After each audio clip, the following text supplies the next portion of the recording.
Hi, it's Cindy Horstman.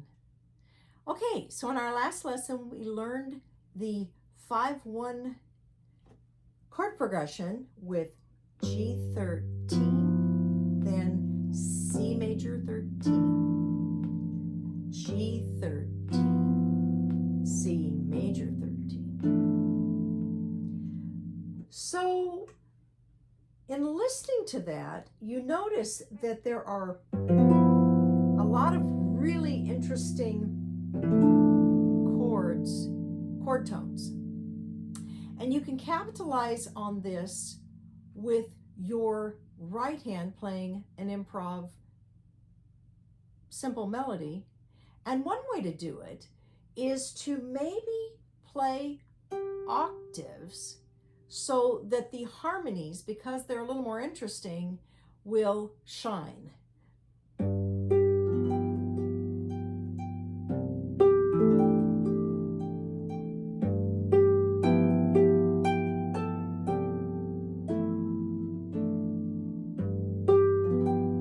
So all I'm playing is G over and over again, and then you can change it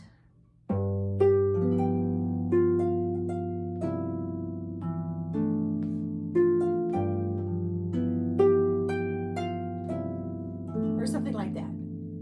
That's one way to approach it.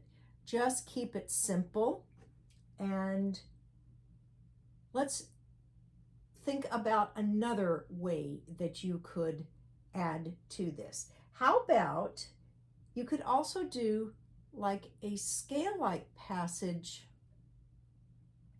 maybe going down and then maybe up again.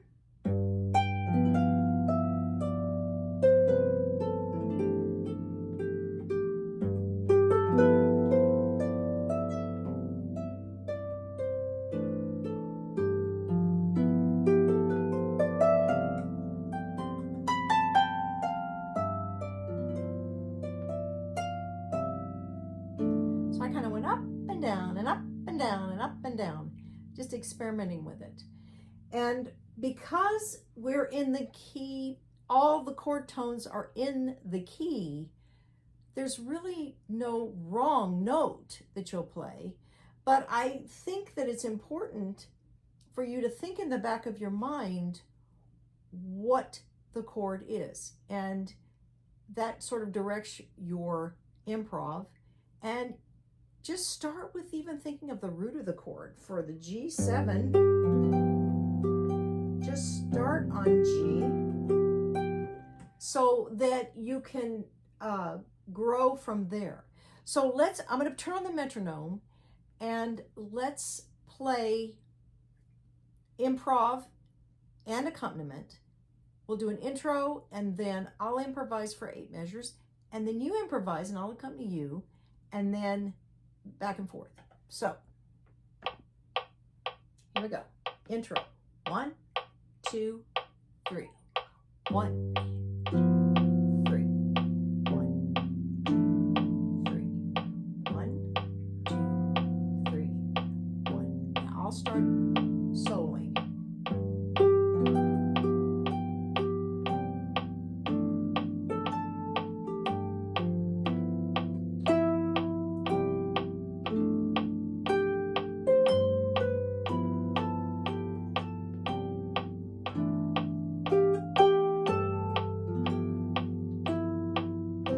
Your turn. 1,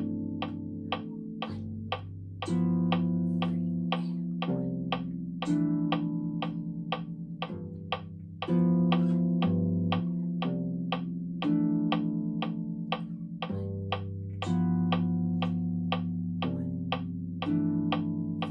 2, 3, 1, 2, 3, 1. My turn.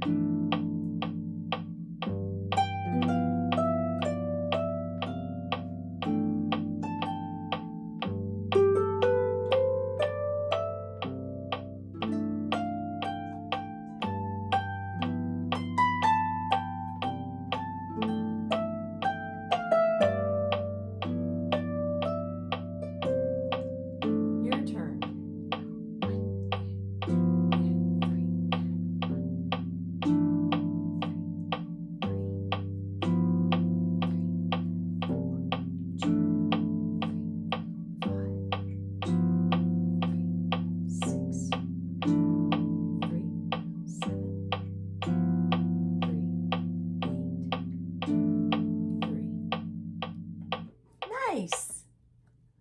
So, how'd you do?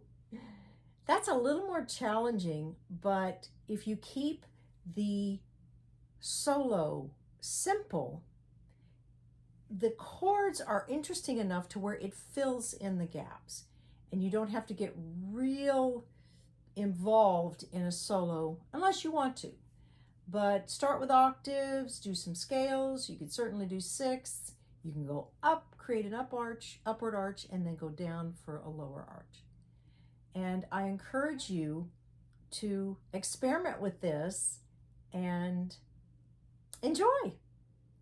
Thanks, and I'll see you in the next lesson.